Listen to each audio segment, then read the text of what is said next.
Livoke equalizer. Ningetaka nikufahamisha hivi. Wakati umekuwa successful, kila mtu hata mwenye si wenyu angetaka kuwa associated with you. Na wakati umefaulu katika maisha, kila mtu angetaka kuwa karibu na wewe na aseme vile wewe umekuwa mtu mzuri, vile umefaulu na vile amechangia katika kufaulu kwako. So Ndindi Nyoro is a man of record.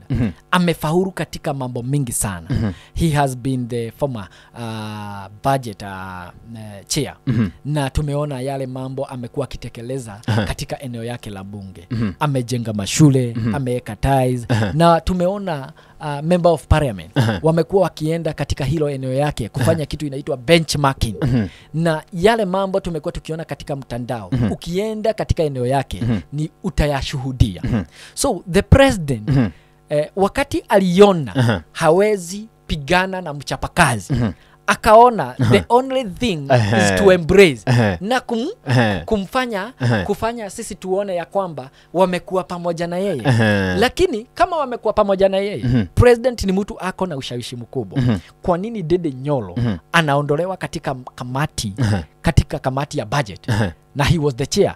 Na president ako na ile ushawishi wa kusema ya kwamba usiguze huyo, ni mtu nina train.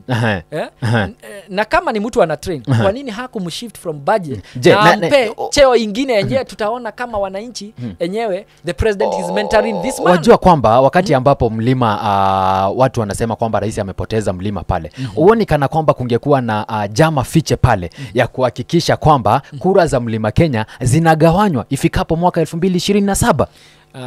Hilo ni swala ambayo litajieka wazi wakati tunakaribia pale 2027. Saa hii tunazungumzia ya kwamba vile Rais Ruto hajakuwa akienda kadri na maagano ambayo tulikuwa tunatarajia.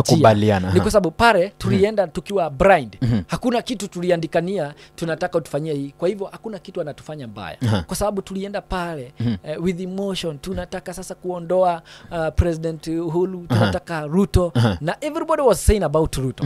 Tukasahau ya kwamba tunastahili kuwa na maagano ambayo atanakiriwa na tuseme tuliagana hii, tuliagana hii. Na diposo unaona saa hii kunafanywa shifting of cabinet secretary. Lakini cabinet secretary ambao wametoka katika Mlima Kenya wakifanywa shifting kidogo mara 2-3 wanatolewa. Angalia kama Moses Kuria alifanywa kutoka trade akapelekwa public service, kutoka hapo nje, na unapewa tu viti